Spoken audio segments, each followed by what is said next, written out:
Hello world, welcome to the Code or Not the Code. I'm Stefan, the flashover, and actually I'm afraid, I think today's session should be called One Code or Not One Code. I'm afraid Eva couldn't make it tonight. I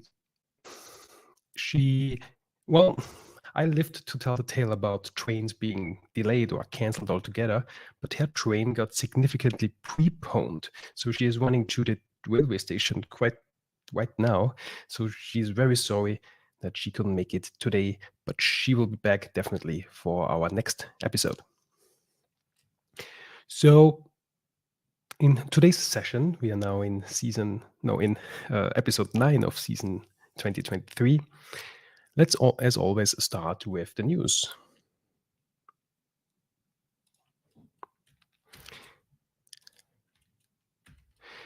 So just yesterday, Microsoft has announced a new extension for Visual Studio Code, the C# Dev Kit, which will give a bit of a more integrated experience to work with .NET projects inside of Visual Studio Code. But this is unlike the original C# OmniSharp powered extension, which is open source. This one is not, and it also requires a Visual Studio license. But it offers a lot of power, and perhaps we have a look at this. Maybe we use this in our next episode when we do some live share coding together with Eva.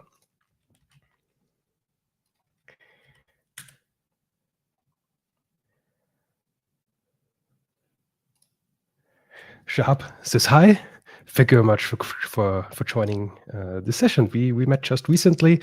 I'm glad you're dropping by. Thank you very much.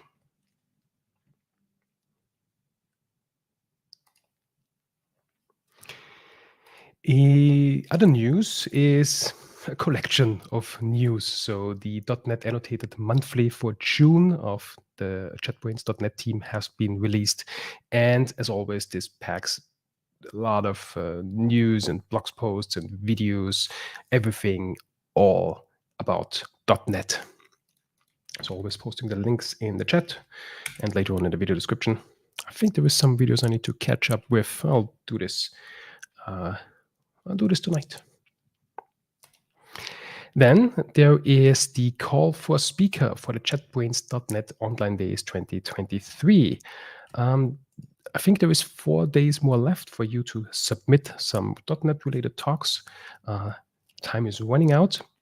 And also, JetBrains is organizing a JetBrains Game Dev Day 2023, where I assume there will also be some Unity sessions, so also some .NET related content, but I guess also Unreal Engine, so C++ as well. If you have a game related session that you would like to present, submit there. I think there is 15 days left for your submissions. And that concludes today's news section. So let's get coding. As a brief roundup from our last episode, what we have completed last time is to count all using directives from a project and exclude all of the auto-generated files and documents. So if we're gonna launch our tool, well, I actually did it already, we will see that we have here a project. It's called project under test. It targets .NET 6. And we have 6 system usings, 6 system collection generic usings, and also 2 reflection usings. And if we take a look at this project, .NET test, .NET Core, there it is. We will see that, oops, we already also globalized. I gave something away. Let me revert this briefly.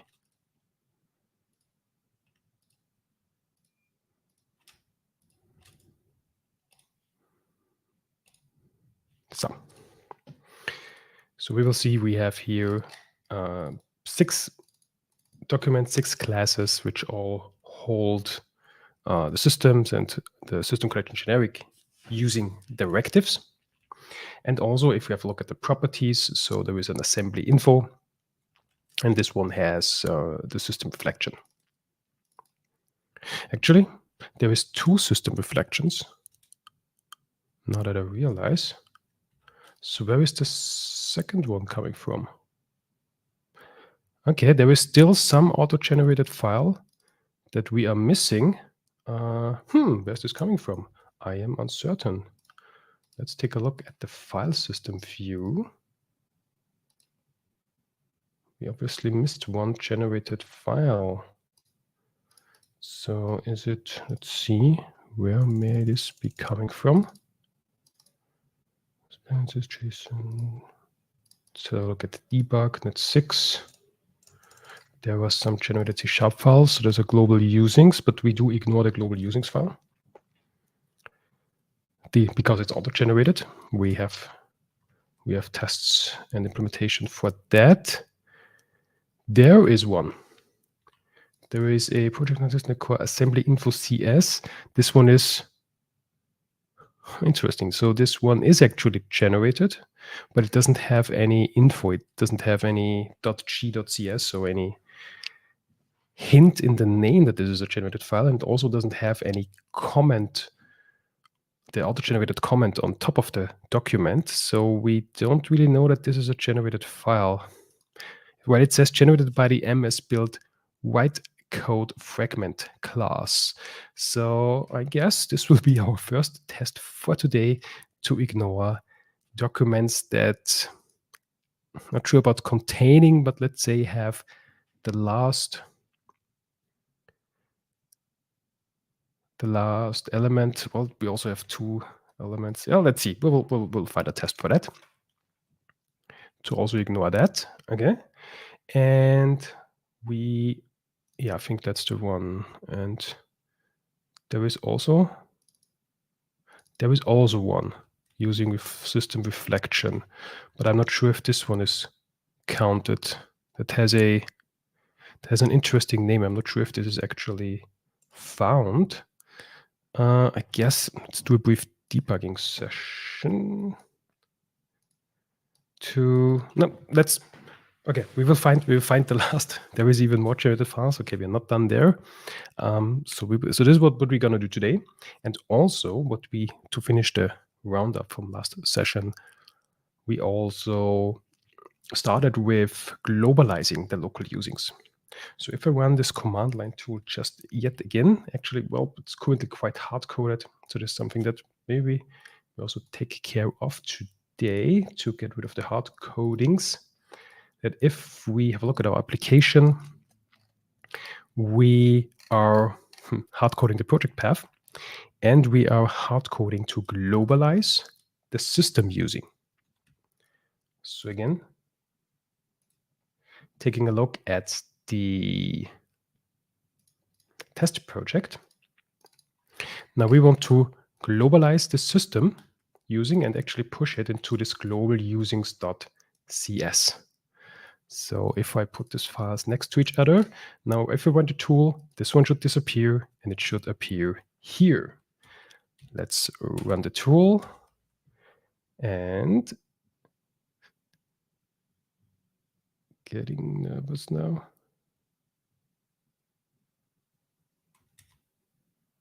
Build failed. Uh-oh. The reference were not found. Oh, yes. So this is wrong. I have a space here. There we go.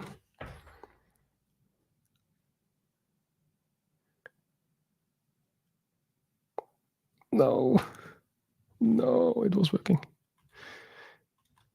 Oh, it is. Woohoo! There we go. Just required the editor to realize that some external tool has modified this file. And now it disappeared from here. We see it has been removed, and it has been added here, and it's also removed from all the other files.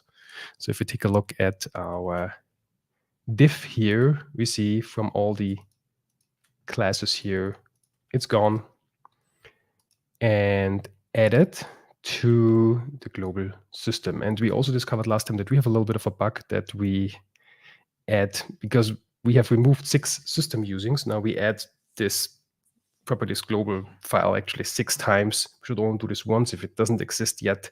So we need to take care of that. And actually in a SDK style project, that are projects that start with projects SDK, we don't really need to explicitly include C# files. We needed to do this in classic .NET Framework style CS projects, but no longer in the more modern SDK, .NET SDK style projects. So I guess we should also get rid of these as well. And this is all tests that today will be a lot of testing that we will write tests for this. We'll write tests for the final or one more global using generated file that we want to get rid of from our result. And we also want to add tests because we have more cases for the globalizer. If we take a look at our code here, the using globalizer, we have quite some to-dos. And in today's session, we will write tests for all of them. And then in the next episode, we will implement them. And I guess then it will be time for our first release, where we will be preparing something special, but stay tuned for that. But let's revert those globalizations again. Let's find the last auto-generated document marker. All right, let's go into the solution view, into our project, and let's find out where are we? So here we are calling our count async.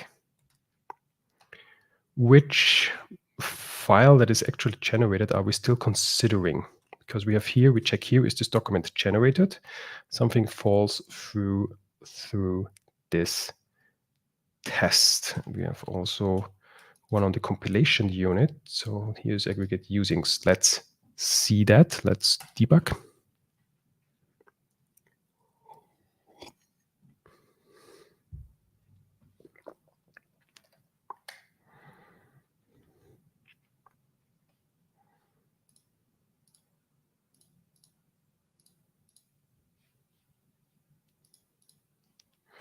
And it's just able to load. System cannot find the file specified. This is I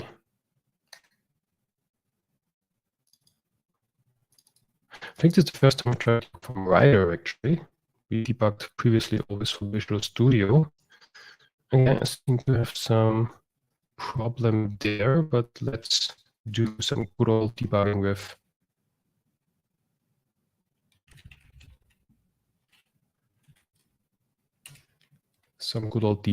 console.writeLine.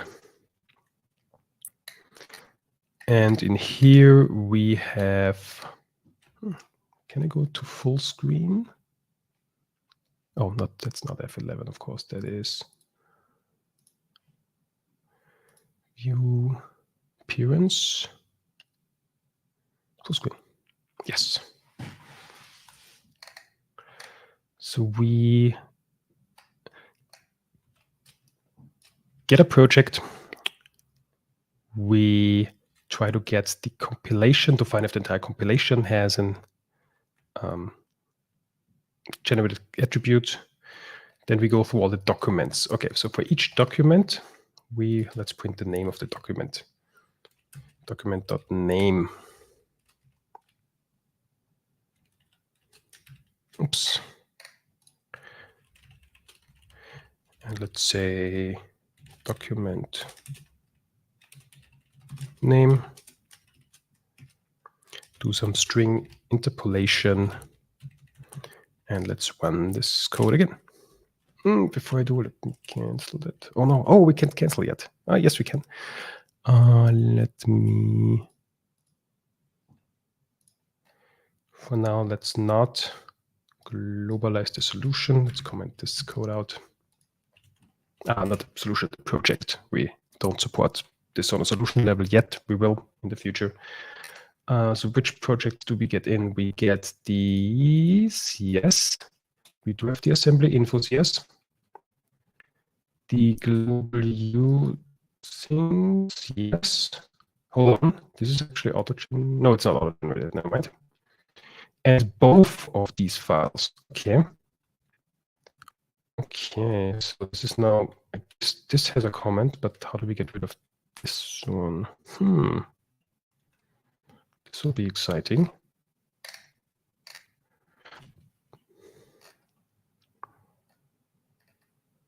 Because then we aggregate the usings. Oh, now we actually have 3 reflections. Didn't we have 2 earlier? I made a mistake. Because we should only have 1 single, actually. Because if you take a look at the test project,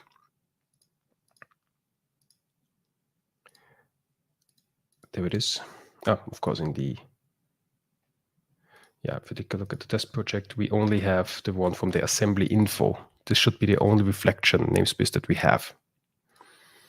All right, let's take a look at. Is there maybe, does maybe the document have some flag, like if it's generated or something? Does the document have something source code kind? I have no idea what that enum says. It's regular, it's a script, or it's interactive.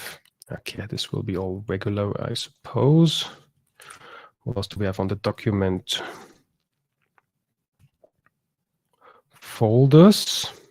Maybe we could detect from the folders where this is in, but that's not, it doesn't necessarily have to be in. Let's again take a look at the file system view and our test project. Now those 2 files, they are in bin, debug, or in obj. Bin, debug, no. They're in obj. Debug, yes, we have nothing in the ref, we have nothing in ref int, but it's those 2 files that we need to ignore. But so they are in obj debug, but this is like just a default path. You could change this intermediate output path, I think it's called. So we can't rely on that. It's on, can't really rely on the folder it is. There is an ID, there's a file path, some withers. There is document options, but that's trying to find something which says maybe, hey, this is compiler generated. This is getting some options. What do we have here in the structured analyzer config? Some naming style preferences. No.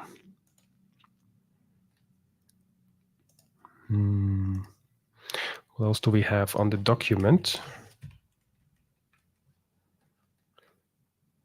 Get link document IDs, get semantic model, get text changes, try get Swift source kind, some withers, get text equals, no.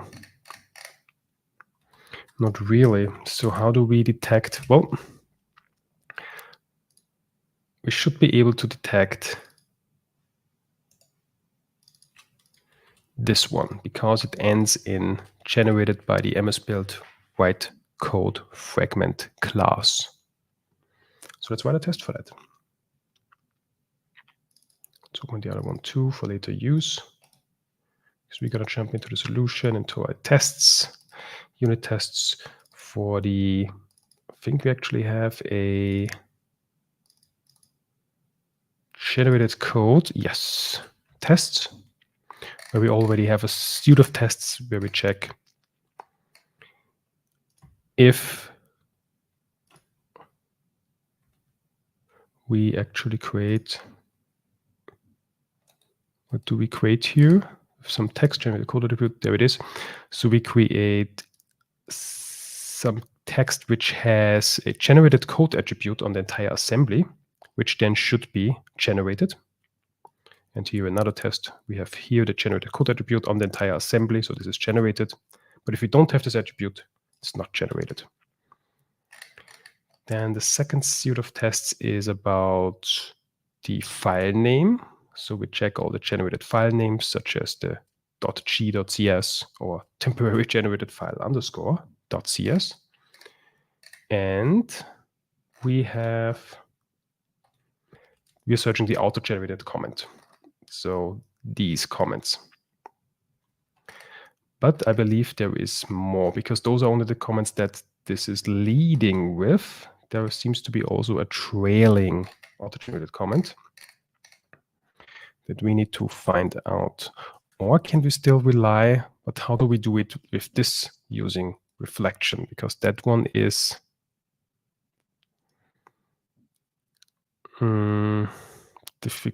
this doesn't have any comment. It doesn't say anything about that this is generated.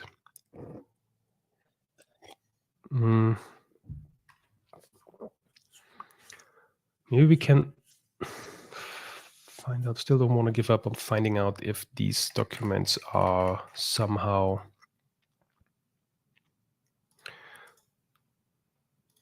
so can we copy the path?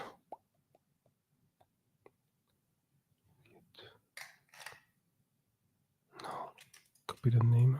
I want to copy the name. File system. Copy path reference. Yes. Just want to add this to the tests here, because I think I need to do some research if we can ignore them, depending on their location.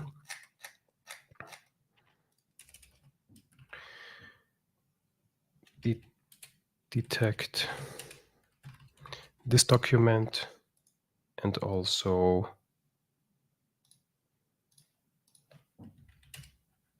this document as generated documents. Maybe there is some pattern, some can't you really rely on that? Okay, I need to do some research on that. So we have to do for me, because maybe there's something on the document or something on the project that we can use when we retrieve.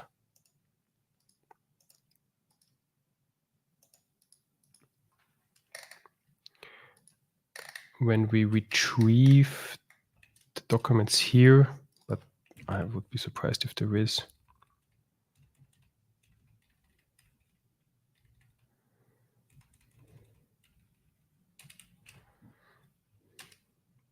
Get document to syntax tree. Okay, so be it to do for me until next session, unless the file name seems to be almost the same as the value passed to the target framework attribute inside the file. Is there some connection?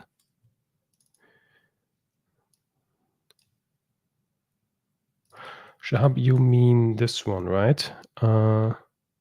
Okay, we have .NET Core app. Yes, indeed. Yes, indeed. That's a good catch. Thank you very much. So we could have a look at if the document. So if the document has the system runtime versioning target frameworks attribute, then we get, well, technically, could the user write something like this? Technically, I guess. So does this really ensure that it's not auto-generated? But well, I guess for now, let's go with that. So if we have the target framework attribute found, we get a hold of this first element. I think this is, I guess, called the, let's have a look how in the documentation, where does this attribute live? Systems one times DLL, okay. And the constructor says it's the framework name. So we get a hold of the framework name and then see if the file name starts with that framework name. Okay. Okay, very good catch. Thank you very much. This will be how we get rid of that one. Okay.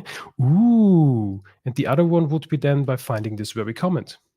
Awesome. Thank you very much for your help. Cool. So we need tests. Have I closed it already? I indeed did. No, I don't. Tests, insertion, generated code. There we go. So it's actually, so this one we will detect via if has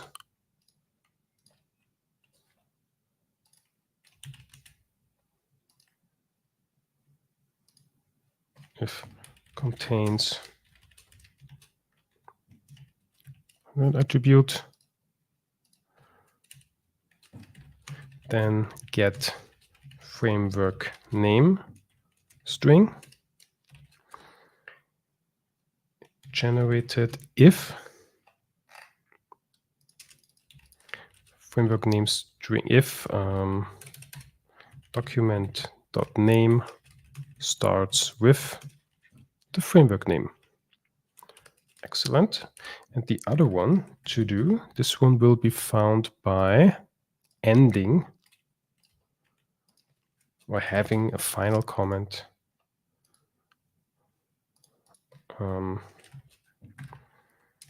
ends with comment blump.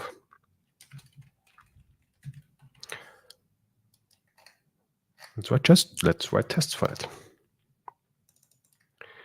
All right. I guess we need to rename because we do have the method wasn't utilities is generated code. No, actually, no. That's actually fine. Has auto-generated comment. Well, it's not really the auto-generated content, but let's add a new method which searches for the MS-build white code fragment comment. Is MS-build generated, perhaps? Has auto-generated comment. Maybe we create a new method called has MS-build auto-generated comment.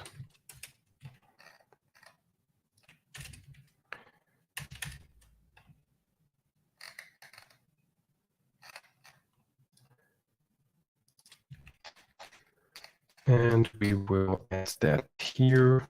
If it has an auto-generated comment, if it's or the MS-build auto-generated comment.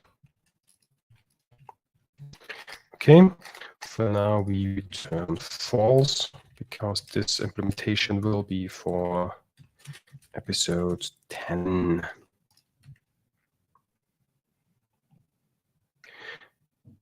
And I'm not sure, is my internet connection unstable? Again, I had this problem 2 or 3 episodes already. Hope it's all right. And the other one is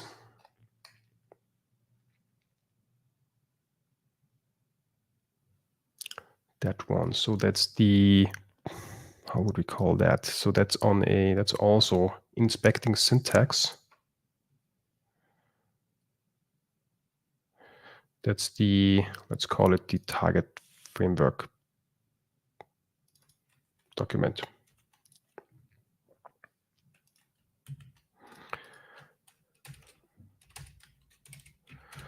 So is target framework document. Return false for now because this as well will be part of episode number 10. And we will call it here too. What is quicker to do? I guess syntax analysis rather than semantic analysis. So if it is any of these,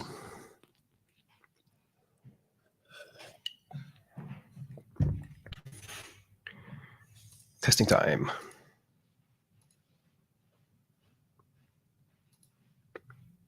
Also, I'm all got him open.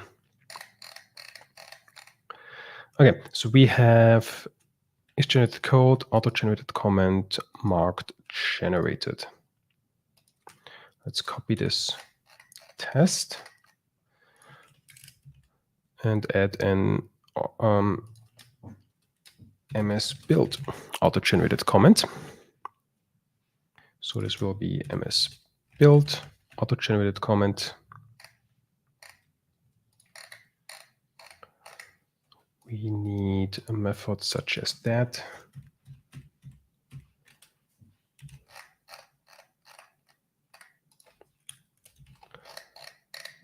Call it the ms build auto-generated comment. Let's remove the content. And oops, I should have kept the file open. Take a look at how this is. Oh, OBJ, of course, yeah.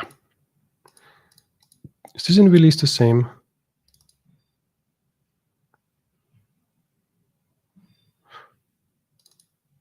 Interesting. Very interesting.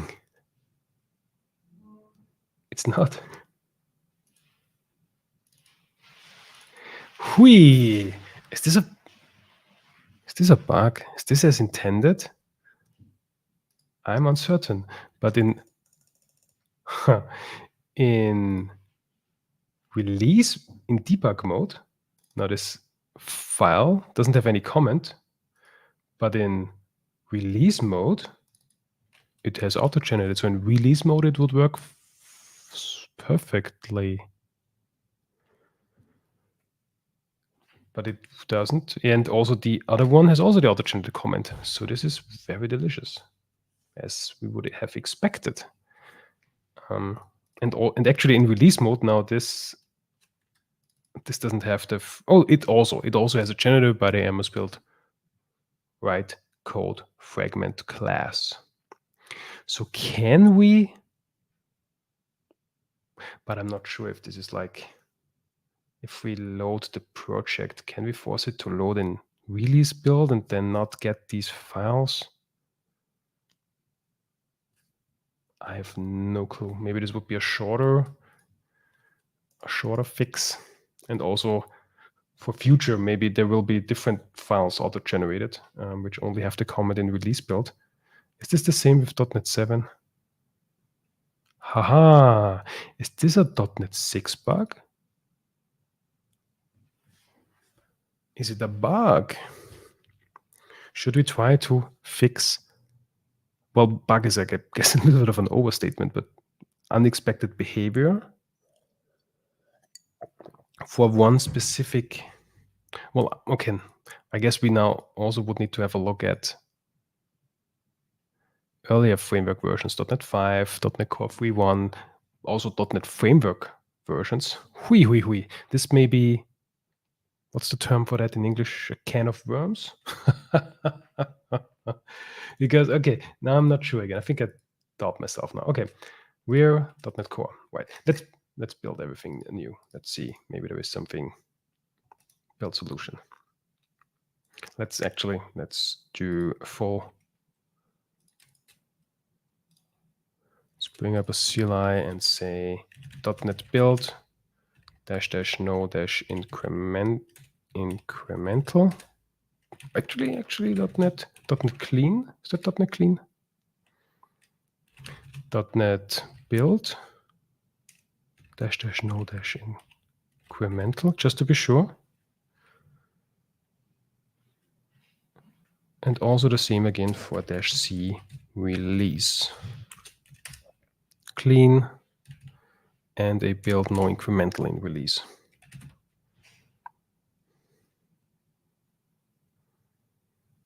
Now, let's take a look at what we have on the file system. Okay, so in bin, there is nothing that's cool, but in OBJ, okay. .NET 6, so there is no, let's open that up. Okay, So if we go to debug, .NET 6, those are empty. Okay, we have this document, and this is what we found earlier that it is. It has the system reflection. Okay. Now, if we take a look at this assembly info here,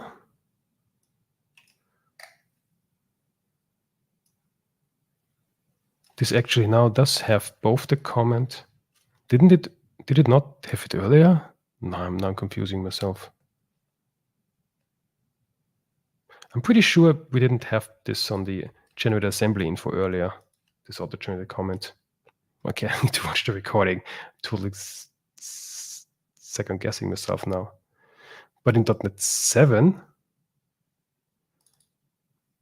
we have on both documents the comment. Okay, so in .NET 6 debug, we don't have the comment on this target framework name, target framework attribute document.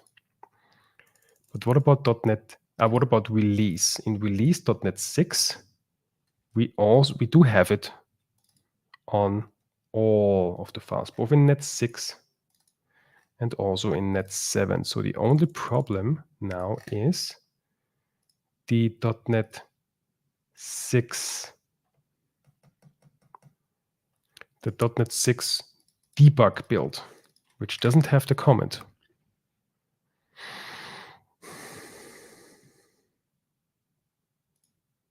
Can we load the project differently to still find these? Is this perhaps?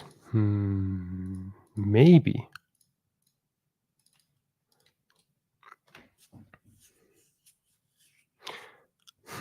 Let's try that one again. So if we now run this tool, earlier we found 3 reflections. We should actually find 1. But yeah, now we find 2. This is what confused me earlier. Okay, but we are in sort of the debug because we won't find now this is the only file. Previously we found both this target framework attribute file and also the auto-generated assembly info file. But now we only find this target framework document, which is interesting. But that's like, because in .NET 6 it's not there, because yeah, we say here .NET 6. Do we actually do multi-targeting in this project, in this test project? Yes, we do. I can imagine because we target .NET 6 and then .NET 7. If we would turn this thing around,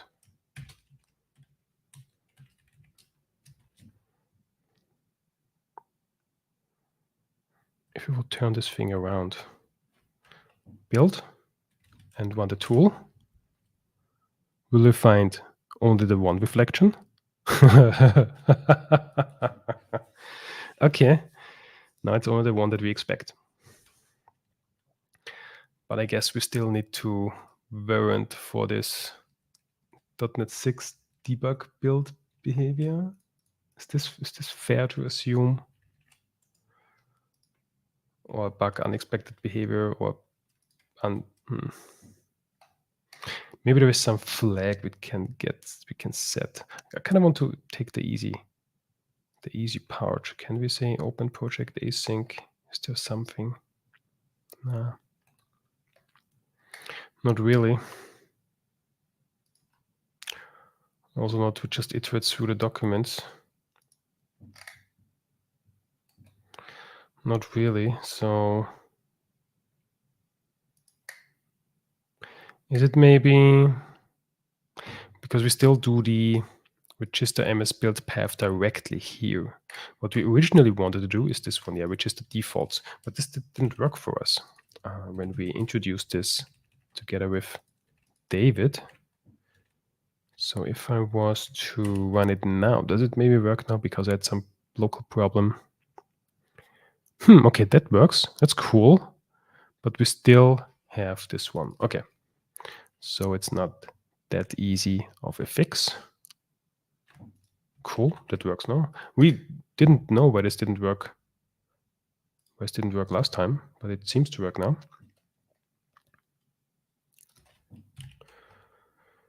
And okay, I'd have to do disposable. Let's fix that using Is there something we can add to the create method here? We can set properties. The interpreting project files. Used when interpreting project files. These are the same properties that are passed. They must build via the property. Okay. So could we pass like release build?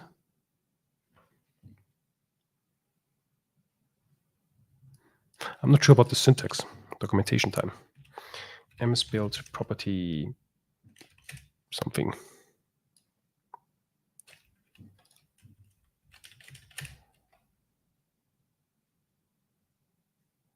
CLI.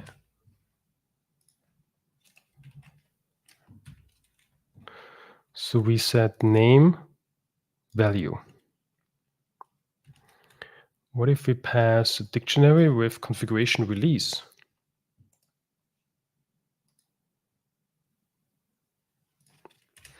Let's create a new dictionary. What are these called? Properties? Those are called properties. Yes. New dictionary of string, and we collection initialize that one with, again, just to make sure, let me go to the documentation, .NET build, .NET, yes, .NET build, CLI. And we have the configuration. So this is .NET build. This is .NET CLI. I'm not sure if this is actually .NET build. Is there something like configure, something like release? Let's search for release. ms build CLI build release property.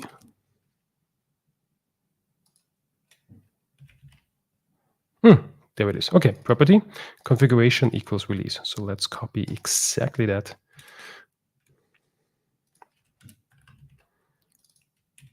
Configuration release. Will this solve our problem?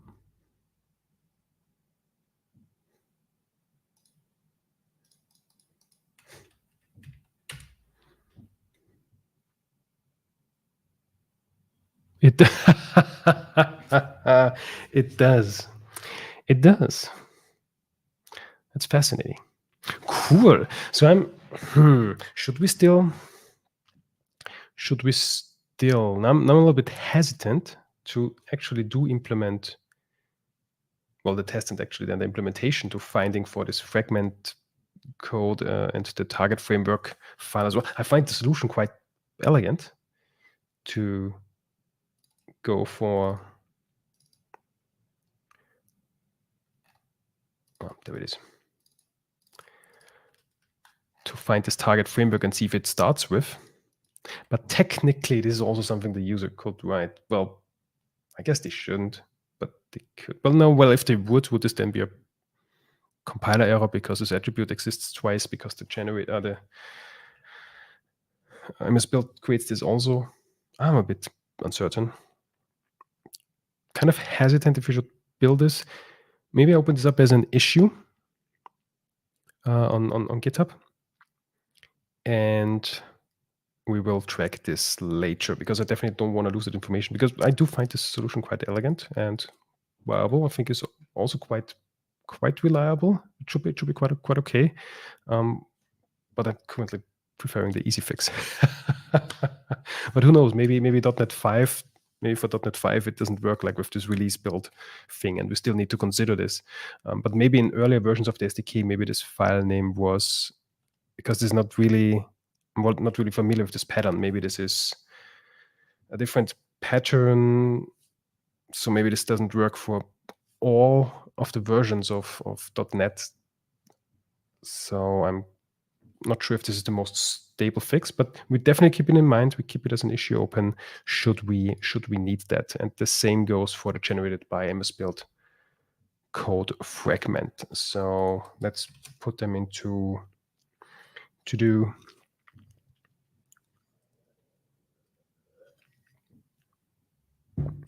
Create GitHub issue.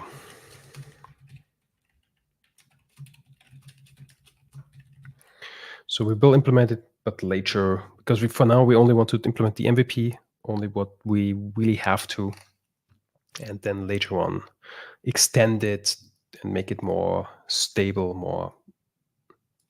more robust. All right, then for now, this concludes the auto generation. Quite a journey. And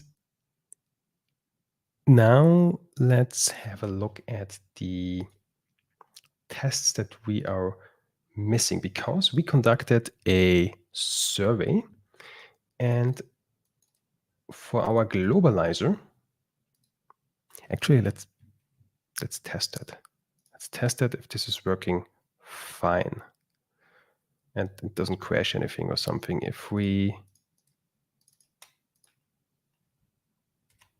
say, let's globalize system reflections. Let's comment the globalizer back in, and let's say, don't globalize system, but system.reflection. Would this work as expected now? Let's have a look at the diff. It seems so, because in our project under test, those are those 3 files, we have now the system reflections are globally using. From the assembly info, that's our assembly info from properties directory, it's gone. And we also added it here, and nothing crashed, and it seems fine.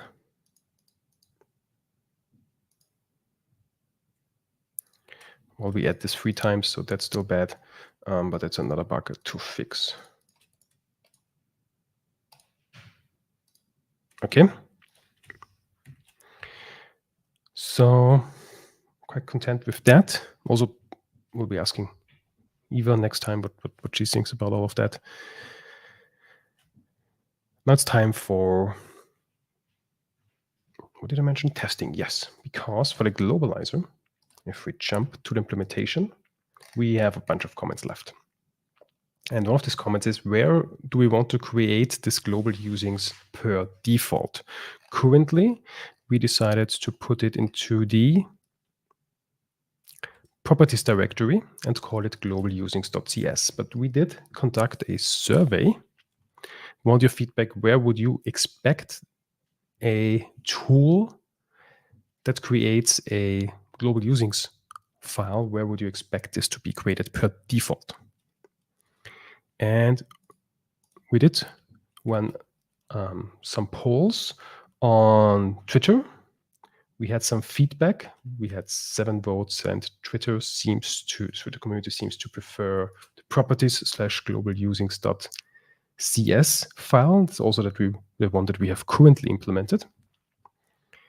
On LinkedIn, we have 4 votes and a 50-50 split between globalusings.cs in the root, so in the same level as the CS proj, and also within the properties directory.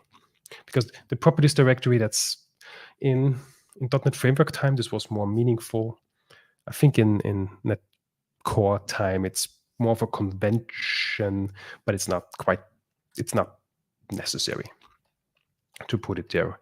And we also got some feedback about Thorsten actually prefers this to be in the CS project file. We did have an episode where we went through all the global usings and how you can do this in a CS project file, and we definitely created an issue for that.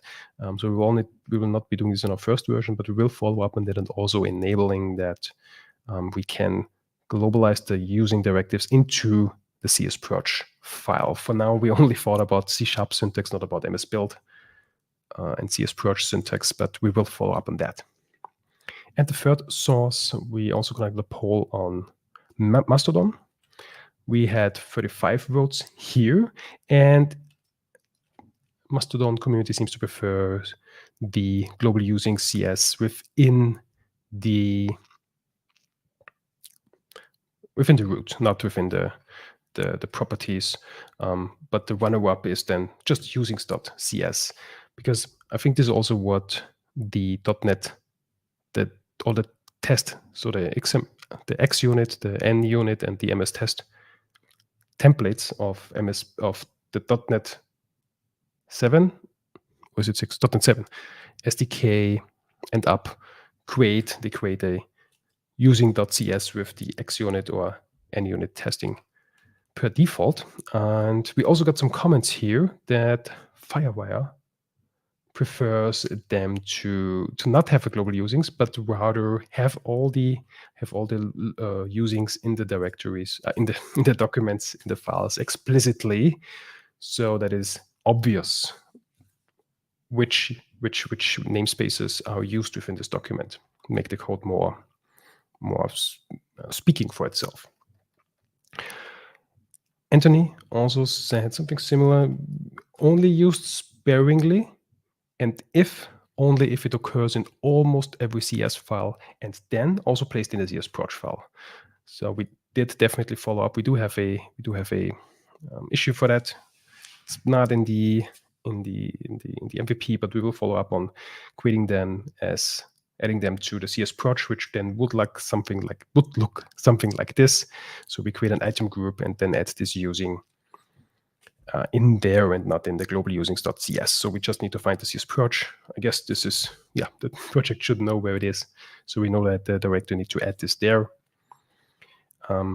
We, just for completion, also listed the other syntax, how you can do aliases and also static usings via the MS build syntax.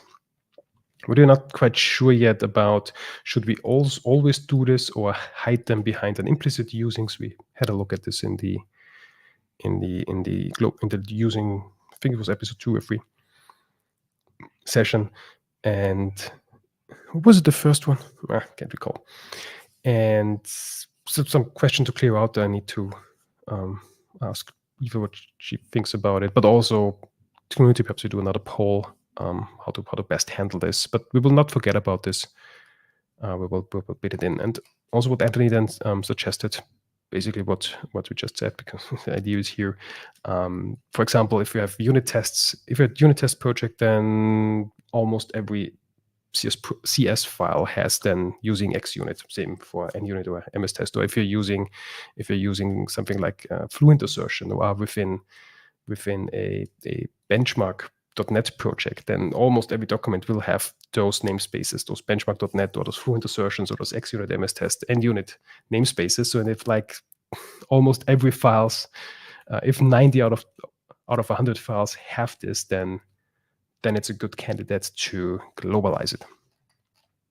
And so thank you very much for all of your feedback in the poll and also in some more detailed feedback.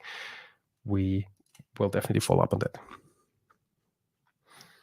All right, but now so the winner is, we put it into the, also I didn't announce the winner. Yes, where is the top? There is the top. So summing all the usings, all the polls is, we have, well, properties using CS doesn't seem to be a favorite at all.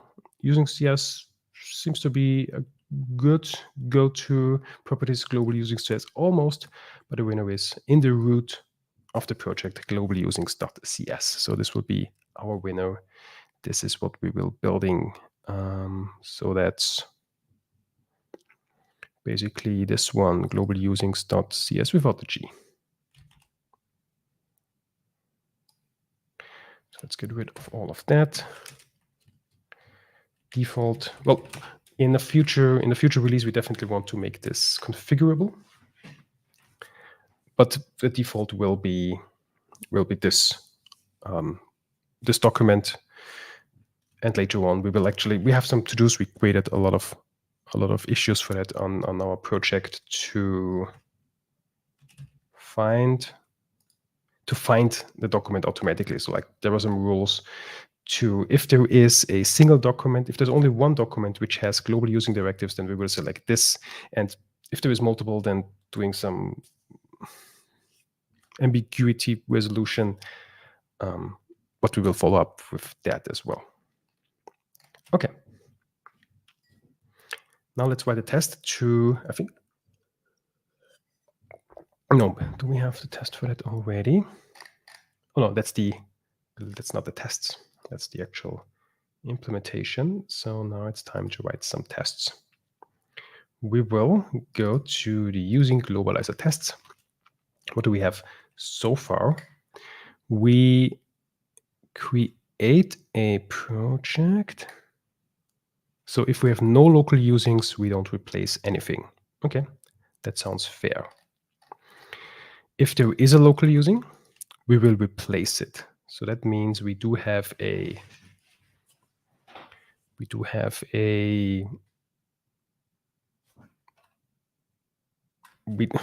the input is one document with using system, and then the output will be that this one document is now empty, and we have a new document with the global using in there. Then if there's multiple usings, we will remove this one. So in here we select, if we globalize system.collections.generic, we will see that it is in the input, but no longer in the output. But it's now in a new document.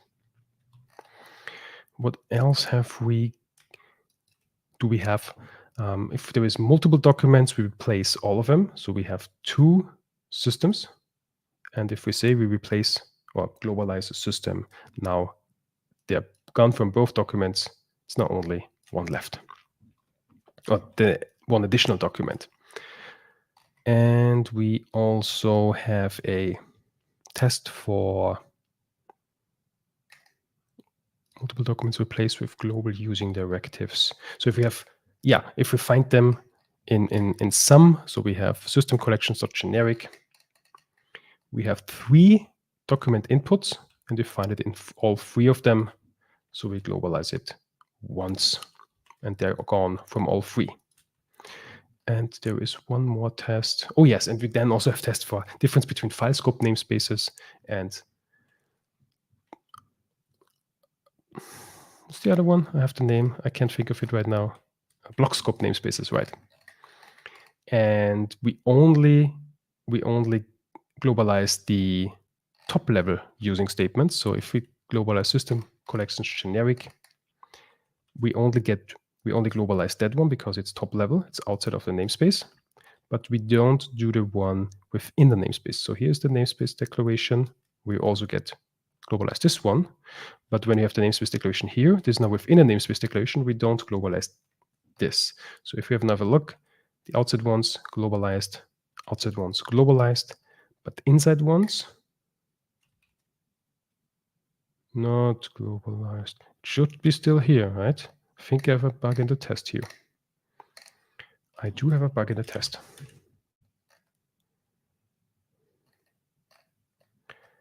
Because this is our expected project. It shouldn't, within the namespace, it should still be there. Okay. And let's see if I have the same bug in the block scopes as well from the tests. So we have created 1 document, 2 document, 3 document, 1 is within, and then the expected project, it's gone from here, it's gone from here. No, hold on, my namespace using, that's wrong.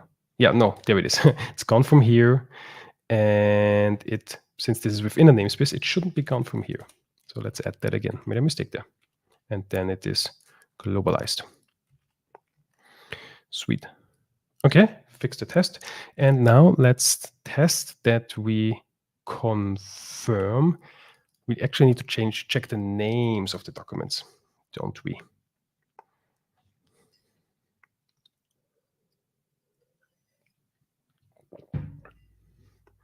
So what do we do in our assert? We do check if the projects are the same. We also check if the document names are the same. Yes. But we currently generate the document names. No, hold on. Why is this? Because it's generated, right? This is why it's passing, is it? No, hold on. Oh, so no, this test is of course failing, isn't it?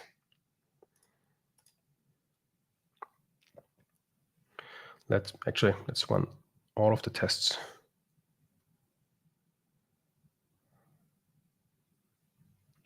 let's run all of them.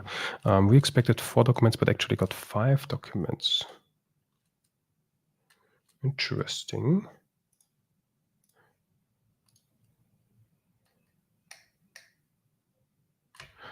Okay. So we have one is passing and the other ones, okay, they do expect. Oh, yes, this is the one I was expecting. So we actually have test document 1 because this is the name that we generate, but it should be globally using. So we need to, in our test, we need to be able to pass names to the documents in order to fulfill the first guarantee that we want the global usings created here. So yes, what we actually expect is, okay, we need to create a document name, but I only want to create it for some, not for all. How could we do that? Checked. I guess, do we have, well, we do have an overlay which actually allows naming. So maybe that's, oh, we just named them. Okay. So let's add some braces here and let's call this document globalUsings.cs. Okay, I guess we also need to close that here and do the same for this document, which now has the name test document 1, I believe. But let's actually give this one a name as well, so it's more clear. Let's call this document let's call it doc.cs. And this also should be doc.cs, but now empty. And if we do run this test now,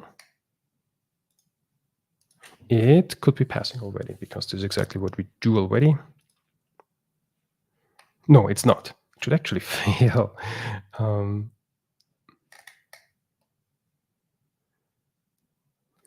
Directive. This one.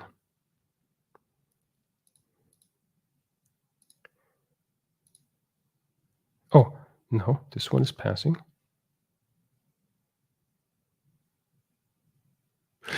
Is it? But we do create the document in the folder. Is this the name? Does the name not include the folder? Did I make a wrong assumption here? So I think the test code is not 100% reliable because it only checks the name of the document. So that's cool. Yes, but it doesn't check the path because this document also has a path or directory path.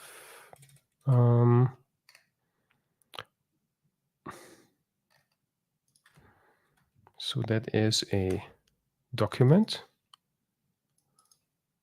Doesn't have a document a path or something. What do we have on the document to see? Document dot. Oh, file path. Okay. Directory? No, file path. Okay, so the file path should also match. If we say, is there something like a full name? Nah.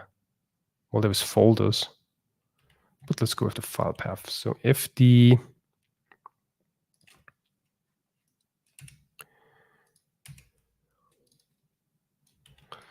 expected document's file path is not equal to the actual document's file path, let's write it like, no, that's okay. So, or if the name don't equal, or if the source text doesn't equal, then we should print the expected, but including the file path. So let's say, add another interpolation here, expected.file path / and also with the actual to give a nice output file path. Let's run the test, and it should fail accordingly. And it does not, which fills my heart with sadness. Why is file path not what I expect? So that's the docs, doesn't have a file path. But the global usings actually should have from the actual. Is it maybe not the file path? Is it maybe the, what was the other one? Directories, folders?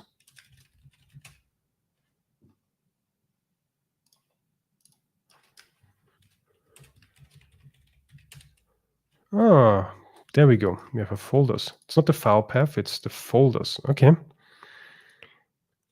Properties folders. So we also need to verify the folders.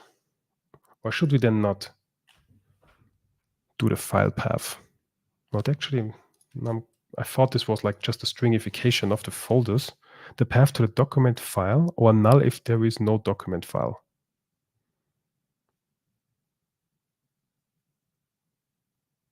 Oh, document file. It says file path.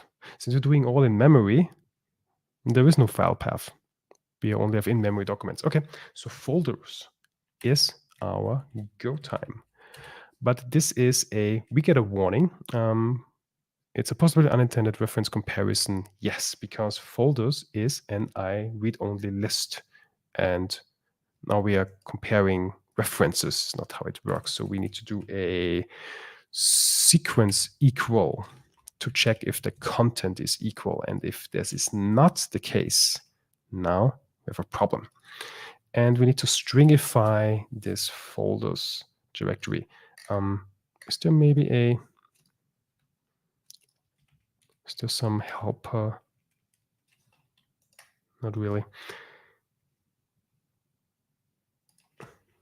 What about path.combine folders and name?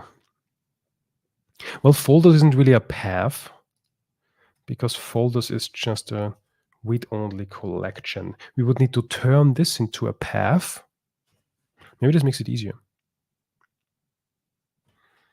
Let's give that a try. Let's turn, let's say, string expected path. Let's say expected document.folders. How do we combine? Let's do string.combine.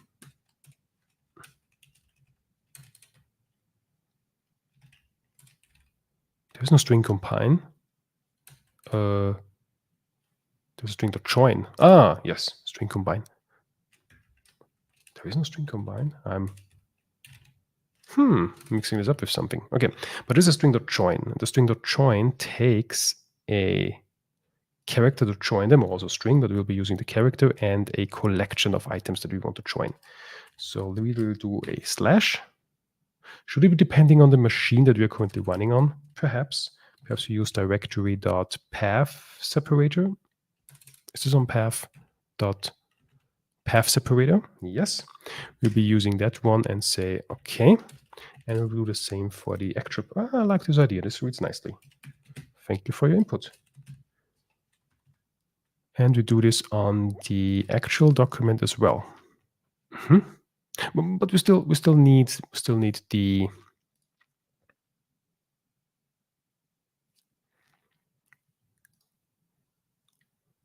file name. This is why we will add string join. Okay, this is let's have a look. String path. Could this be empty? If string join, if the collection is empty, is the join string empty? I think it is, but I'm not 100% sure now. So let's briefly go to sharplab.io. This is what I love to quickly prototype stuff. Let's create a string array, but let's create it empty. And this doesn't work because it cannot be inferred. Oh yeah, string array. No, there was my mistake. and we do a string.join with our separator and say array and the supreme empty. Yes. Okay. So if the string is empty, then we don't need to add a slash. Or should we always? We always add a slash. Plus equals. Well, this is not the best method, I guess, because we allocate an extra string that we don't really need. But I'm not too sure about string join as well. What is string join actually using under the hood? Because the string is immutable. Oh, it does some memory marshal. This sounds efficient, or as efficient as it gets. Okay, cool. Then we do like an addition here. It's maybe not the perfect. Can we append? No, there we go, folders. Can we append an item? We append to this collection the name. This may work. To not have any addition unneeded string allocations. I kind of don't like them. To only allocate what we truly need. And now we have, if the expected path is not the actual path, we say, Okay, so we didn't really use this path combine, but I guess we doing the next. It's very close. So thank you very much, Sharp, for the input. Oh yes, this should be name. Okay, so let's run a test. I would expect this to fail.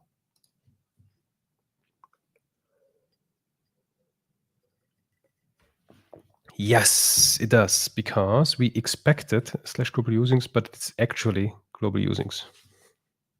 Interesting. This doesn't really reveal the problem. Why does this not match? Huh. Oh, did I? I removed too much code, or haven't I? Yeah, I also removed that, but that shouldn't be the problem. So what's the... Why is this actually not equal? Guess I did something wrong with the stringification here.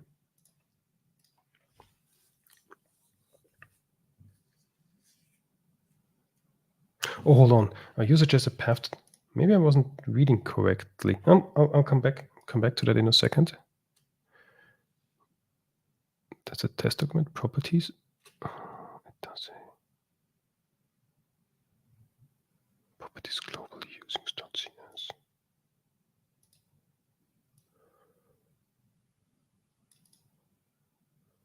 The path separator is a semicolon. I would have not expected that.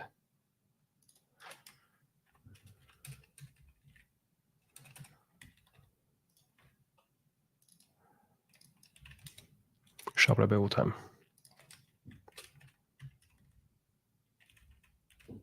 That's in system.io. I meant directory separator char. There is my problem. Okay, but maybe I think I read your comment wrong. Okay, does path.combine? Maybe there's an overload that I missed. Yeah, it contains strings, so we can't really. Well, we could. No, actually, if we use that, no, that should work. That should work because we pass in. But it requires an array. Now we need to. I would need to manifest this array just then to create a string out of that. I'm not so sure about the extra allocation. I think this is all right. Because folders is an I-read-only list, but what we need is an array for string combine. So we would need to create it, cast it to an array, then add another element to it. That may be some extra allocations that I would like to avoid, but I think this is like the next best thing.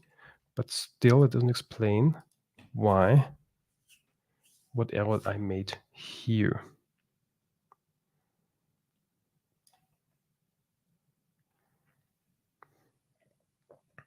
Now it is. Yes. Yeah, okay, there we go, because I used the wrong string here. So we now have the expected path and the actual path. There we go. Okay, this should give a nice error warning now. Error warning, error message.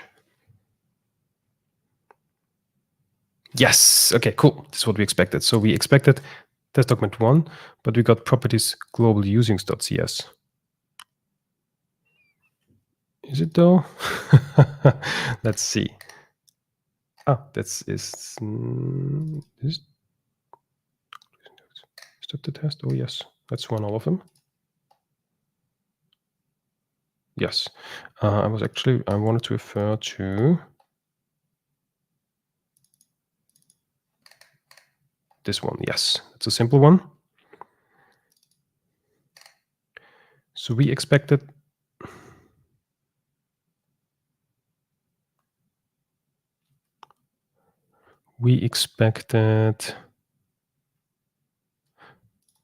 this docs should, yes, this matches. We expected global usings.cs, but we got properties.global usings.cs. Yes.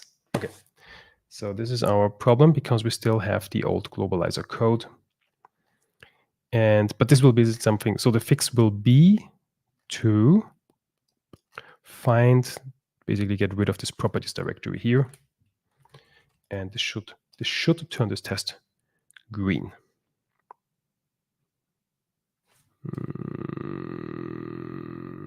Should. Try again, doesn't change anything. Is this stale or something I'm building again? Running the test. Okay, now it's green. I'm not sure. May have a stale build. Cool. So, but I don't want to do the fix right now. I then want to fix this together with Eva. So next session. So let's get all the tests ready and then fix them. Okay, so what I will then be applying to all the other tests is, I'll do this off stream, because that's a bit boring to add document names to all of them. And I guess this then solves the first one,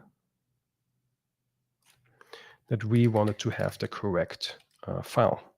So we create a new one if it doesn't exist. Okay, we have a test for that. And we want to append to an existing file. Yes. And I think this is actually now that I think about it, actually the tests, like those tests are failing exactly because of that. Because we have two documents that have system usings, but actually because we create currently for each, is the bug that we saw earlier. Do I still have this open? I don't. That we create a new using directive file agent every time. So this is why those are failing. This is why we have one document too much. But let's also add an explicit test if it does exist already. So let's grab a simple one. Let's grab a simple one. That one. Yes, I like that one. Okay, so we say local using, let's say global using already existing, append to document, to existing document. So let's call this document global usings.cs. And no, this is not correct. Let's add it in the beginning. So let's add a document. We call this global usings.cs. It is empty for now. Let's add a global using already. Let's say we have the system collections generic in it. Yes. Okay. And then we have a second document, which has a system using that we want to globalize. And then the result should be basically this global usings be the first file or document. It's not a file, it's just a document, which now, well, currently we do append. We do have this issue Later want to do some, not linguistic, but some dictionary-wise string ordering to put it in the right order. But for now, we only append. So what we would expect is that we have our first global, that's a global using. So we have our first global using already from the previously existing global using CS. And then we just append this global using there. And then this docs CS should become empty because the system has been removed. Yes. This needs to go away. Okay. So this test should cover an existing global usings. We will reuse it and we will append. Okay. Append if exists. It's done. Top level usings only. No nested usings within namespaces. I think we already have a test for that. This is the one that we fixed earlier. So if we have a, okay, here is our input project. We have collection generic outside a namespace in the first document. We have system collection generic outside of the namespace in the second document, but we have system collection generic inside of the third document, which means in the second document it's gone. And the first document is gone. In the second document it's gone because both outside, but in the last document it is inside, therefore is still there. Okay, we have a test for that. What about using aliases? We do not have a test for that. Not yet. Let's add one. Let's grab this test. No, let's actually grab the empty test. Oh, actually, this one, this is shorter. We have a, let's call this document. No, let's call it doc, that's fine. We have an alias. So let's say using, I call this alias my alias equals to system. So that's a namespace alias. So that's a my namespace alias. Let's also do a type alias. Let's have an alias for console. So this will be my type alias for system.console. And we also want to have, we don't want to have static usings. So let's do a static using, static system console. Wonderful. And we also don't want to have global usings. So one more will be a global using system. System, yes. Now, if we try to, I guess we should split this into two tests because we globalize the system. Okay. So this will be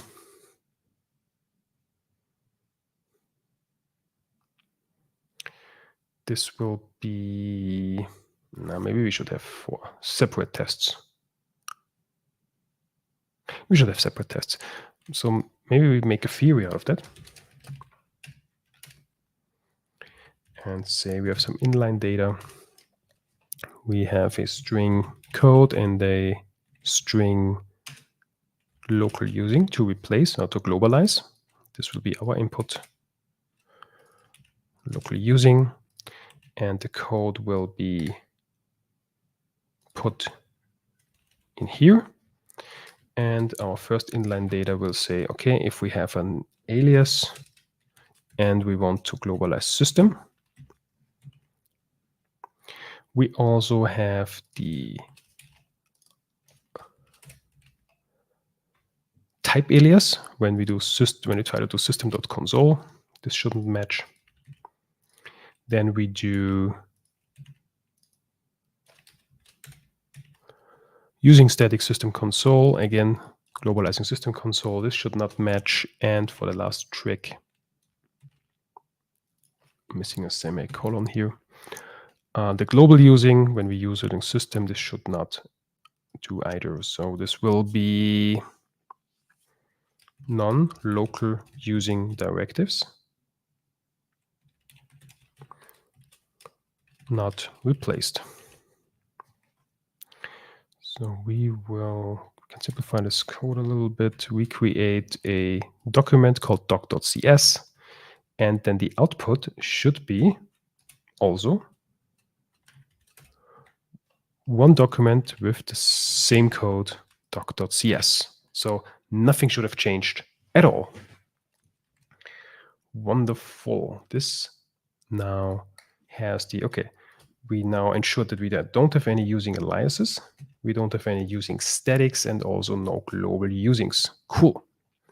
Ignore auto-generated documents and auto-generated code.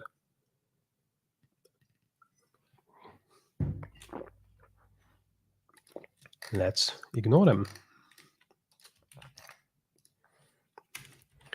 Let's create a project that has auto-generated, no replacement. We have our doc, let's call it doc1.cs. Doc1 contains auto-generated code. So this will be leading with this XML comment auto. Let's not read an XML comment, but it has this XML tags auto-generated. So this should not be replaced. We will also have another document. We call it doc2, which is now a generated file. So we call this doc2.g.cs, where the G indicates this is a generated document we don't want to create. We don't want to globalize the system using. And then again, the output should be the very same. Nothing should have changed. We still have the doc1 with the same content because it's auto-generated. We don't want to change that. And also the g.cs and should remain the same. Perfect. So we covered auto-generated documents. Now let's check for if we want to check if the project at least has language version 10.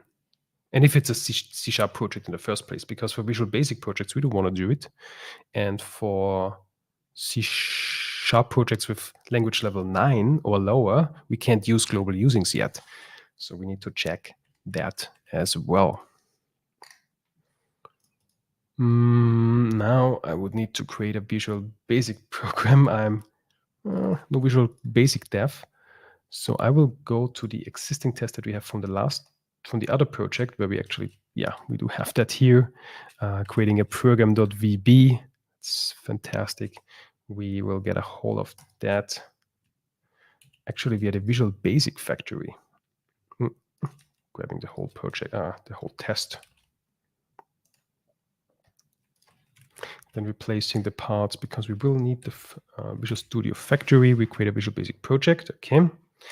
And I guess then we do the same again because this will be our, oh, no, this should actually throw. Aha, this should throw. We don't have any expected here now. So if we globalize this project, this will be the using globalizer, of course. Adding, well, really any string, but we have the system here. This should now throw an invalid operation exception. Perfect. But what if it's a CS project? A C#9 project. Okay, where is a simple test that we can copy? Did I get rid of all the simple ones?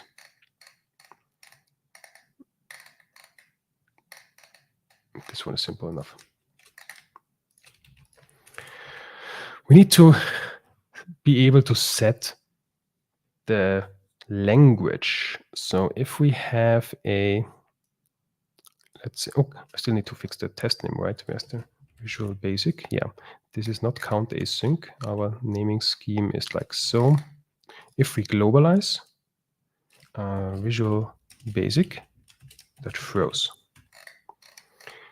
And up here, if we globalize C#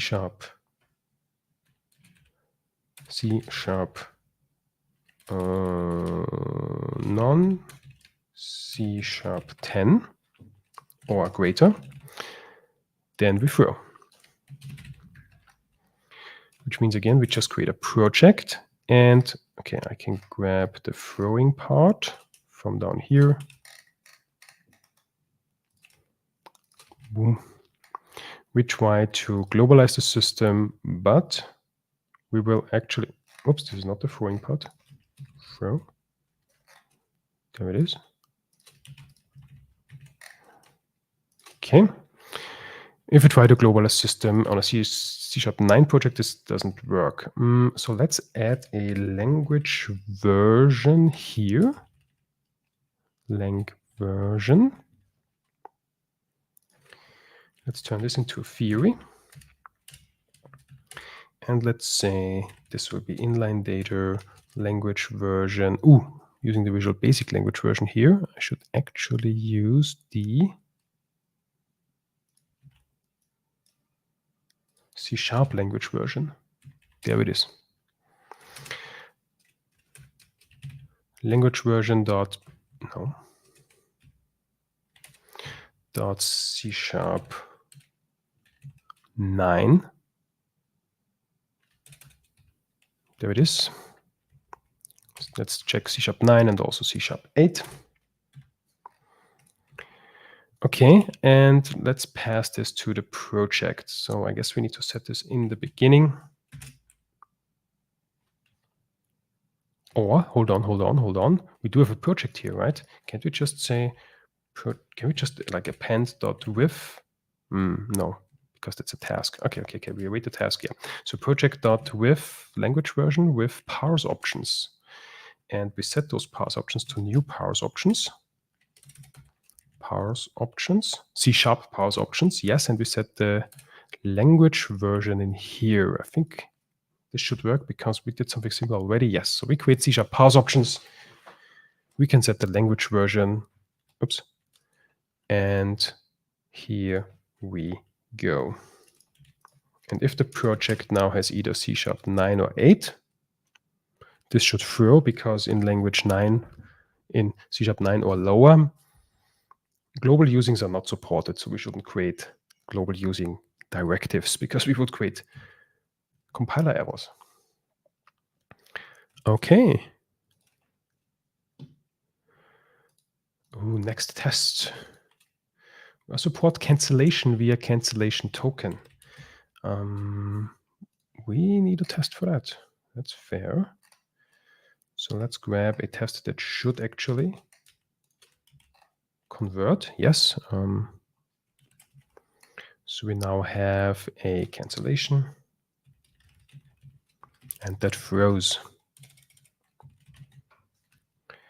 Now we do, okay, again, get the throwing part. There it is. Okay. And we will, again, we want to globalize system here. Okay. But we will cancel. Do we already pass? Yeah, we don't pass the cancellation token yet. So let's do that. Let's say cancellation token equals to default. So per default, it's not observing cancellation. So we need to implement that it actually does. Because if we do cancel, that will be in our arrange, we create a new cancellation token where we set the Boolean to true, which means it's already canceled. This will be our cancellation token, and we pass in an already canceled cancellation token. This method should not complete.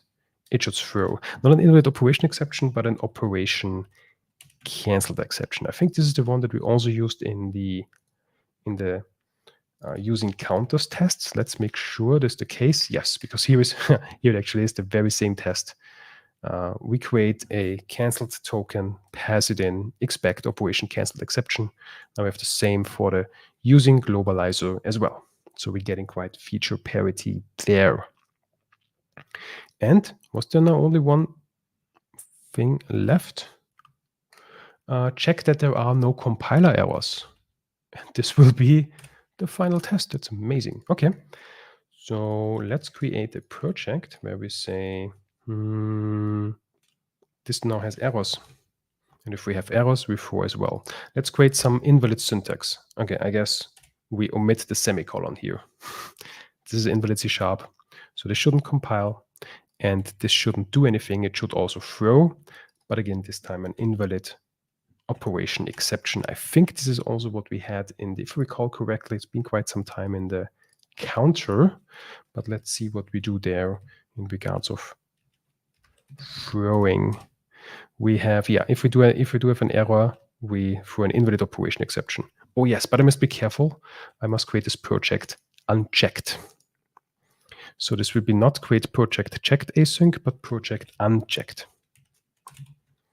And this is not async then. This is synchronous. So this will be just returning void. No, it's still, because we do have the wait here.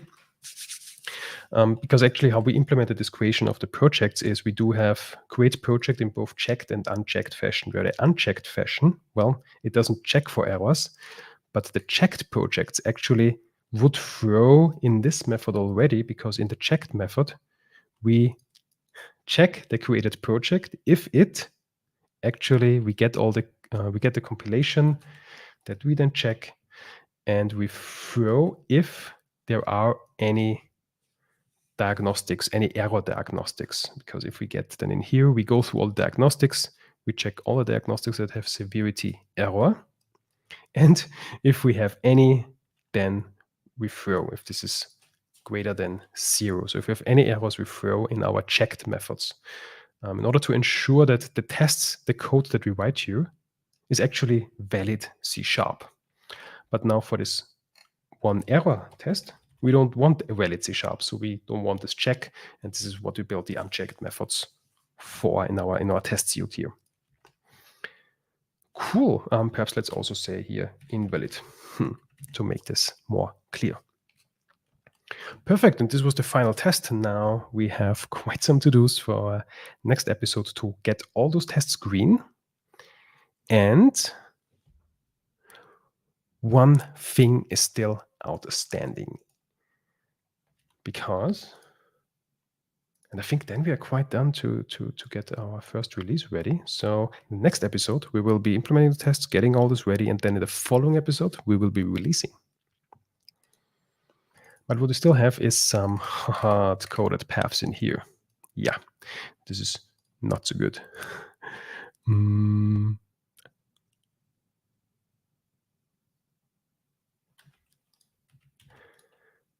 me just this for later use. Yes. So let's get rid of all of the hard codings here. We don't need these anymore. Okay, we do have to release here. We still have one. I'm not sure. I left a comment here if we need that. Well, we didn't need it so far, so let's get rid of that. Observing if the workspace load is failing. Okay, that sounds preferable. But we'll do this later. And later on, we still have to do the solution, but this will be another task we already created. I think we did. Let's confirm. An issue for that.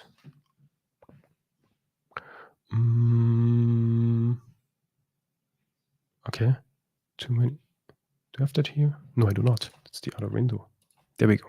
I think we have an issue for that to support, add support for solution and solution filters. Okay, so we already taskified that. That comment is no longer needed.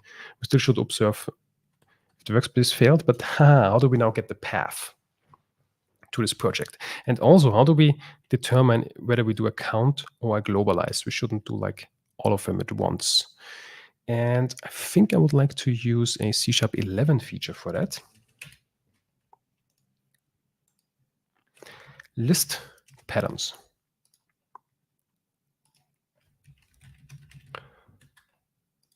Because with list patterns, we can switching on input arrays. Because our input array will be, jumping back to the solution, we have a string array, which will be the input that the user gives via the CLI. And we can switch on those inputs to determine which command should be executed and which parameters do we pass. So we have options such as can do pattern matching, recursive pattern matching in there. So for example, we could see, hey, discard means any item, and the dot means 0 to infinity. So this is actually, we have 1 and 1, which matches this pattern because this says we need at least 2. If we would only pass in 1, if this would only be 1 item, this would fail. With 2, it passes because we need at least 2, and then any, including 0, amount of following items. And yeah, let's do something like that. We can also get a hold of, via the var here, we can also extract strings out of there. So let's do exactly that. Okay, we still need to do that. We still need to create our workspace, but now here we need a path. Now perhaps we should do the argument parsing before. Maybe there is some error, so we don't need to create anything. Let's say if, I think we already have an integration test for that. Not really written, but we have the stub of an integration test. Integration test, we will do an explicit dedicated session on integration testing in the future, where we actually, because currently all of our tests are quite in memory, where we don't have what we saw earlier, we don't have any file path because there is no file. We will also have integration tests that we will run then against our actual projects on disk, but this will be a future episode. And then here we have basically defined the shape of our, that's the wrong one, sorry, it's in here of course, the shape of our CLI tool. So if we say the command of our CLI tool will be flashover. We already defined this in our tool, because if we go to a CS approach of our tool, we said, okay, we pack this as a tool that we can then wrap in a NuGet package and publish to NuGet.org or any other NuGet feed. And the command of this tool, when it will be installed as a local or global tool, will be flashover. But afterwards, there will be more input, because let's take this example that we used. So we have the .NET. This will be then our flashover. And then we have basically here some inputs to this command, CLI arguments. So we have the zeroth index 0 would be 1, index 1 would be -f, and index 2 would be net70. And if we run now our tool, we would actually, okay, we still need that, 7.0, because this is how we invoke the command line, because it's not deployed yet, but after it's deployed, basically those goes away. We then call, instead of that, we will just call flashover. For our tests here, this test scenario, we don't need that, but we will need this when it's deployed. But then we need to basically run this tool with some parameters. So I think we need to do -- here to do a .NET Run, because we're still running from the project. It's not deployed yet. It's not wrapped in a NuGet package. Not installed as a .NET tool, actually, but running locally. We need to pass those arguments. So if we say, we have our using tool, so we want to have something like using. And then we want to do something like count. If we say using count, this should count the usings. And if we say using using globalize, now we globalize the usings. But we still need to pass a directory.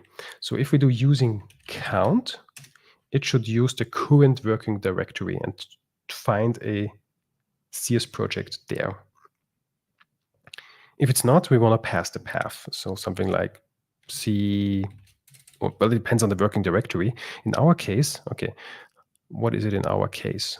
We are in flashover tool, which is, let's go to the file system. We're in here.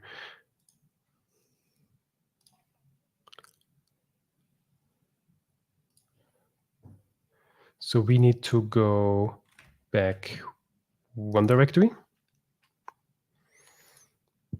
then go into tests, go into here, and here will be our CS proj. So what we what we need to be entering is something like ... slash... Okay, no, this escapes us. Now we are in tools, ... Now we are in the source directory. So we're going to tests dash project under tests.NET Core, because this is where we will find our CSproj. And then the one and only CSproj should be found, but I guess this is also for a future episode. Currently, let's do it explicitly .csproj. Now this should actually now count all the usings, but it doesn't yet. Well, we have a build error because I made a mistake, but let's get this to working via some pattern matching. So we do get the args, and we can say if this is a list pattern that starts with... Let's copy that pattern, or let's copy that input. So we have basically, this will be an array with index 0, index 1, index 2, where the first element is exactly using, the second element is exactly count, and the third element is some string, string path. And this should actually be it. So if we go ahead and let's move it down for simplicity. For now, we can always move it down here. We then say, open this project, please, and count all the usings and output them to the console. And let's see if that is actually working. Okay, let's comment. Let's cut this code. We don't need that right now. This will be the globalization code. We will also then guard this behind a if, and perhaps else, if we don't have any match, we return an error code, access code.failure, where 0 here, success, 0 indicates success, anything non-zero indicates failure. And we can console.writeLine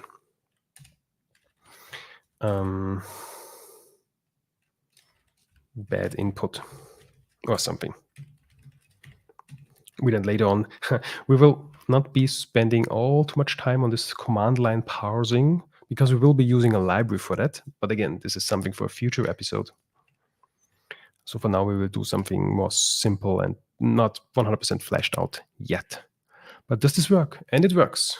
So we do get the path out of, so this list pattern actually matched. Let's make a mistake in the pattern. Let's say we expect one more item. I do a discard here. Now we would actually expect 4 items. So if I run it again, but we only have 2 inputs, now it says bad input. Okay, there we go. So pattern matching worked here. And now let's do the same, else if, for the bloop, for the globalizer. I guess, again, we need that here. Okay. In order to create a project, let's copy. No, let's write it again. So we go into the args. We check via pattern matching. Is the first item again using? Is the second item globalize? Is the third item, how do we do that? Is the third item then will be the path, string path. And oh, I can't use the same path here and here. Okay. I call this now path 1 and path 2 for simplicity. And the last string will be the local using that we actually want to replace, because currently that's hard-coded as well. Let's feed that in, hit save, and let's see if that is working. So the previous use case, using count, should still work. Now if I do using globalize, this should dramatically fail. Bad input, because we still need to pass at the end the thing that we want to globalize. So if I pass system here, let's open the project in behind. So we have here our test project. Let's open those 2 files. What we expect is now the system disappears from here, and appears in the global usings file. No, it doesn't, because we actually no, we haven't changed the code yet to move it to a different file. I'm thinking we're ahead. Okay, let's run this command.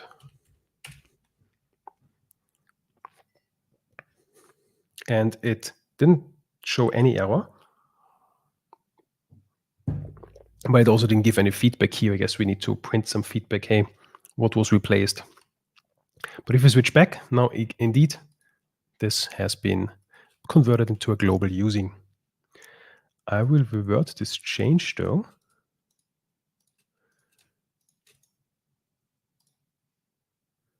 And let's try again with, so this should be coming back. Yes, let's try again with system link. If this works as well. Let's replace system dot, try to replace something that doesn't exist. What will happen? Okay, we don't get any output here. It just says our welcome message, but also nothing is happening. So this is not the best experience. We still need to say, okay, maybe how many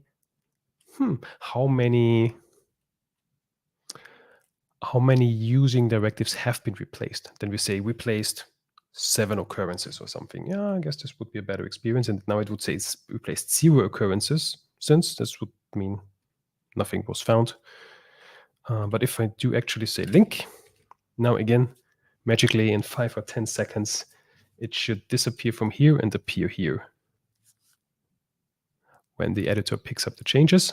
And here they are. Wonderful. That works. I actually recalled, I think last time I promised to do a dance when it's all working, but I haven't delivered on that. But I also don't want to, what's the word? I don't want to betray either for the dance, so I'll be doing it next time. Putting it down in the notes. If we get everything running next time, I'll do a very little dance. I'll follow up on that. Cool. So that is working. We do have maybe I just prototype the counting thing, and then we're all set for the last chapter in the global usings tool for the next episode, before we then actually publish the first version of our project. So what we want to print is replaced, let's say, how do we put that? Using directive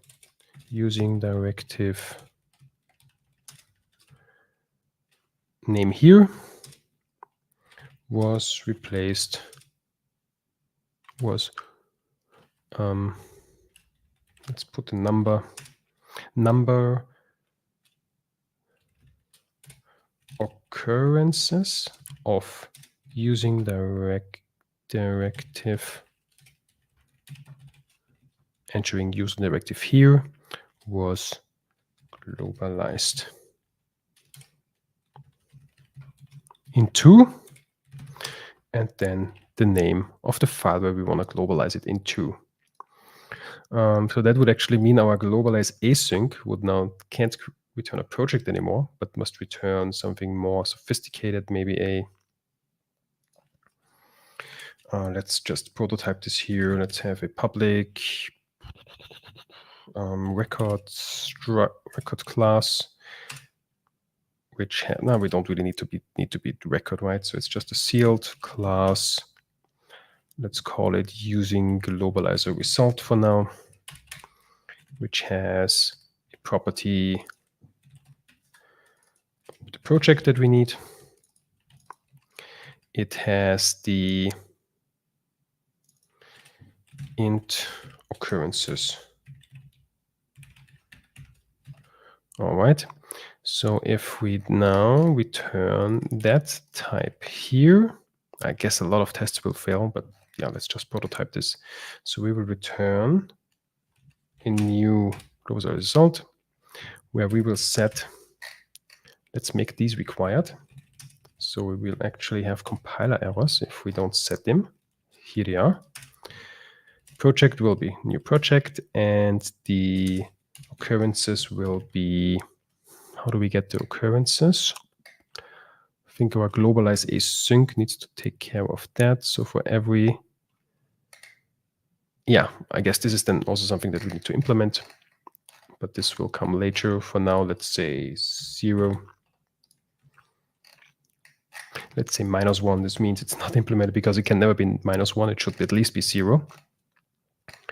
And returning that, now we get this will be our result. And we have result.project. And in here, we can say that the result.occurrences of this using directive was globalized into, and we also should extract the file. So we'll also need the global using document that we will find. Also need to set it. Currently, we know it's quite hard coded. So for now, it is actually properties / global usings.cs.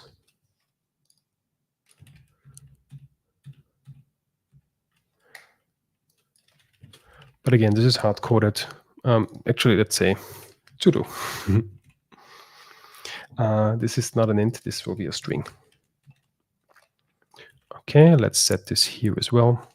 Our result dot global using document. And this should now give us, let's globalize system.collections.generic.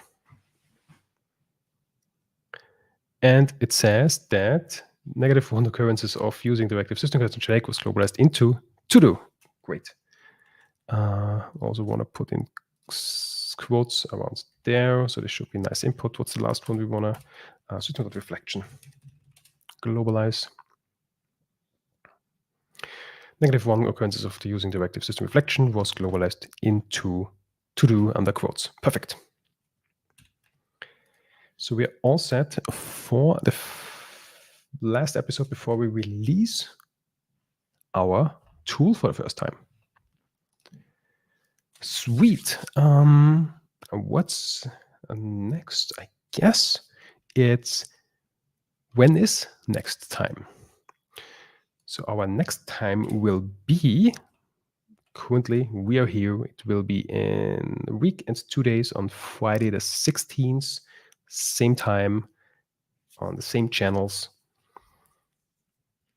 But this time it will be 2 code, another code. Eva will be back. She's very much looking forward to the 16th already to implement the missing features that we now in this episode vote our tests for. And until then, again, we have selected some community events that you could take a look at if the time zone matches. So the first one that we would like to recommend is from the Tulsa Developers Association. Again, we'll put the links into the chat and with the description and so on, where Richard Lender will be talking about the container improvements in .NET 8. This will be all of these are online events. Also, the Square team, they have their brain food events. I think they're on YouTube. And it will be a bedrock of undistracted deployment on Friday the 9th. Actually, I should have called out the date on the .NET 8 event, which will be June the 9th. So it's actually, I think this is, I'm having here the Central European time here. I won't make it there. This is quite too early. But on the same day, there's also one at around lunchtime, Central European time zone. Maybe you have a match. And the third event that we would like to recommend that I also can't watch live, but I definitely will watch the recording afterwards because this is a time zone I can't really do. On June the 14th, the Wisconsin's.NET user group will have a demo of, from the Microsoft Build events, how the demo apps have been created for the .NET Build. That was that last week? No, 2 weeks ago, I think. And yeah, those are the online events that you can have a look at until the next time, the 16th of June, when both of us will be back. Thank you very much for tuning in. Thank you very much for your live feedback. That really helped me a lot today. I think we quite content with the solution. Thank you very much for helping me. And with that, see you next time. Thanks for joining.